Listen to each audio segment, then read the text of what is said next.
Oh my God. It is so fast.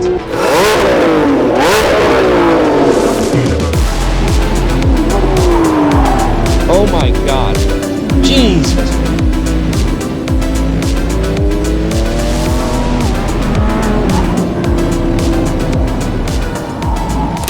Yup, that's me. You might be wondering how I got here. It all starts with a 1001 horsepower Lamborghini, an open track, and an idiot that forgot he had to talk while driving the car. Holy hell. That's an insane car.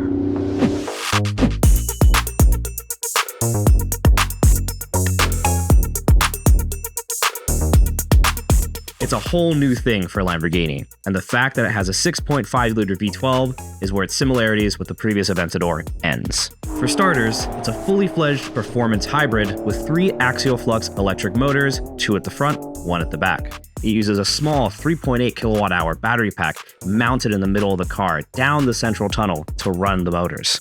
It uses an all-new carbon tub that's 10% lighter and 25% stiffer than the Aventadors, and makes a major change to Lambo's long-established V12 drivetrain layout. Now the transmission is at the very back of the car, located behind the engine, instead of in front of the engine like the Diablo, Mercy, and Countach. But I'll stop myself before it gets too nerdy. It's all built around the 1001 horsepower drivetrain. 188 horsepower comes from the electric motors, or thereabouts, while the V12 is good for 813 horsepower at a stratospheric, mind-bending 9,500 RPM redline. Ridiculous.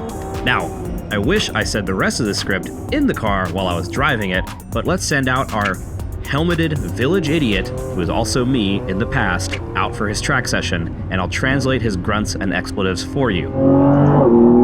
Let's put some respect on this car. Jesus.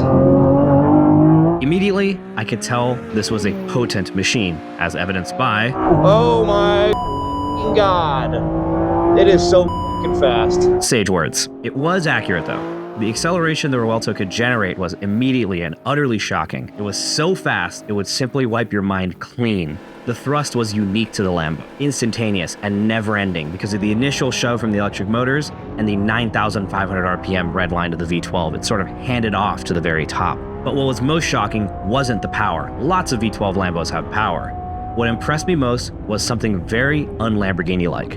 The 4,000-pound mid-engine lunatic could turn dramatically well. Using a combination of rear-wheel steering, some clever hybrid torque vectoring using the front electric motors, and excellent chassis setup, the Revuelto can and will slide on demand. The front grip feels limitless, and it rotates predictably if only you start really hustling. My only complaint was feel. It was lacking. The steering didn't weigh up or say much, which is a classic Lambo thing, and despite the gorgeous grip and balance, the car always felt somewhat artificial in its delivery. It felt too agile, felt too suggestible because of how hard it worked to try to do this instead of just being lightweight and simple. But who cares? Watch this lap and enjoy the sights and sounds of the Revuelto.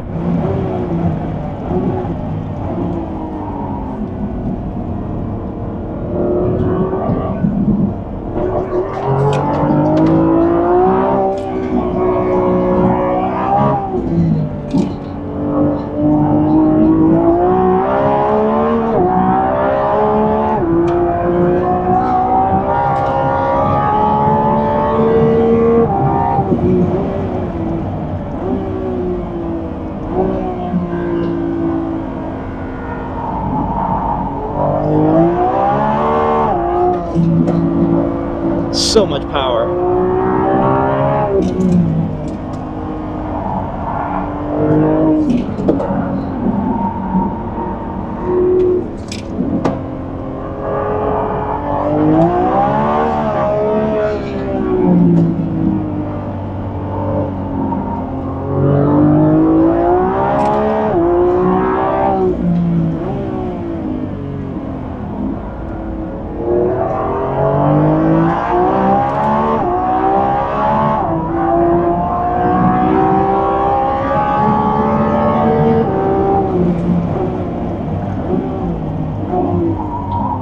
Suffice to say, the Revuelto is a spectacular car and a colossal leap forward for Lamborghini.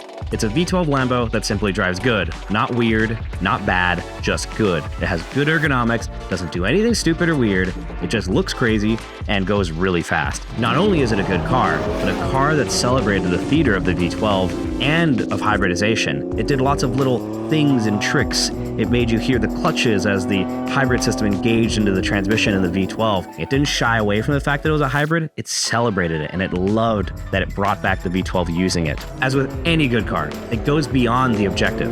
The Revuelto is indeed a very good supercar, but what is most important is that it's a very lovable supercar. It's not just good, it's also something that is deeply emotional and visceral. For that, it's one of the coolest supercars ever made.